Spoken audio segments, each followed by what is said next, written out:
यम और नचिकेता की कहानी। एक समय की बात है, वाश्रवस नाम के एक आशी ने एक महान यज्ञ करने का निर्णय लिया, जिसमें उन्होंने अपना सब कुछ दान करने का संकल्प किया। उनका एक पुत्र था जिसका नाम नचिकेता था। नचिकेता बालक तो था, लेकिन वह बहुत बुद्धिमान और शुद्ध हृदय का था। नचिकेता ने देखा कि उसके पिता दान में ऐसी बूढ़ी और कमजोर गायें दे रहे हैं, जो अब दूध देने में असमर्थ थीं। उसने सोचा कि उसके पिता इस तरह की गायों का दान करके सही नहीं कर रहे हैं। वह अपने पिता के पास गया और पूछा, पिताजी, मैंने सुना है कि आप जो यज्ञ कर रहे हैं, उसमें व्यक्ति को अपनी हर प्रिय और कीमती वस्तु दान करनी होती है। यदि ऐसा है तो आप मुझे किसे दान करेंगे? वाश्रवस ने अपने पुत्र की बात सुनी, लेकिन कोई उत्तर नहीं दिया। नचिकेता ने फिर वही प्रश्न पूछा, पर उसके पिता शांत रहे। जब नचिकेता ने तीसरी बार वही सवाल दोहराया, तो वाश्रवस अपना आपा खो बैठे और क्रोध में आकर बोले, मैं तुम्हें यम, मृत्यु के देवता को देता हूं। नचिकेता ने अपने पिता की आज्ञा को शिरोधार्य किया और यमराज के राज्य की ओर चल पड़ा। जब वह वहां पहुंचा तो यमराज वहां उपस्थित नहीं थे। नचिकेता ने बिना अन्न जल ग्रहण किए 3 दिन और 3 रात यमराज के द्वार पर धैर्यपूर्वक प्रतीक्षा की। जब यमराज वापस आए और उन्होंने देखा कि एक ब्राह्मण बालक उनके द्वार पर इतने समय से भूखा प्यासा बैठा है, तो उन्हें बहुत दुख हुआ।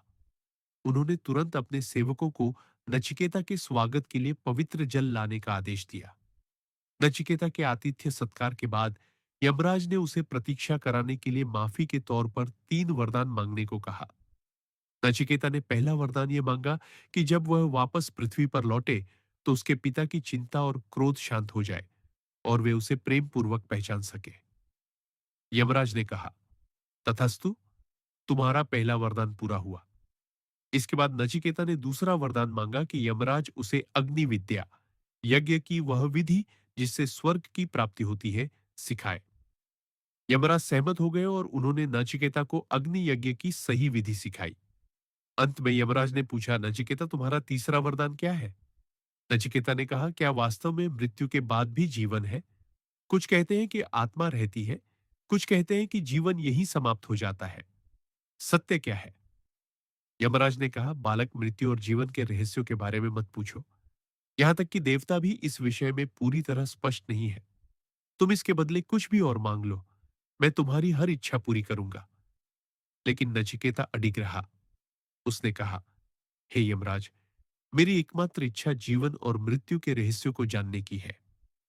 यमराज ने उसे प्रलोभन देने के लिए संसार के तमाम सुखों, धन दौलत और भोग विलास का लालच दिया, लेकिन नचिकेता ने सबको ठुकरा दिया।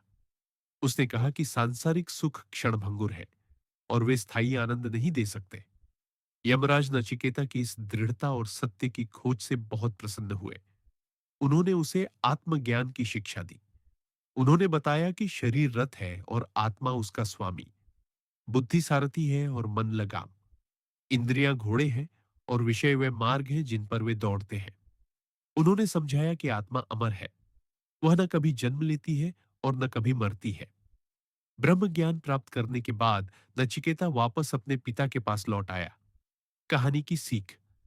नचिकेता के व्यवहार से हमें यह सीखना चाहिए कि ज्ञान प्राप्त करने के लिए सही व्यक्ति के पास विनम्रता के साथ जाना चाहिए। यह कहानी यह भी सिखाती है कि यदि कोई सीखने के लिए तैयार है, तो उसे कोई रोक नहीं सकता, और यदि कोई सीखना ही न चाहे, तो कोई उसकी मदद नहीं कर सकता।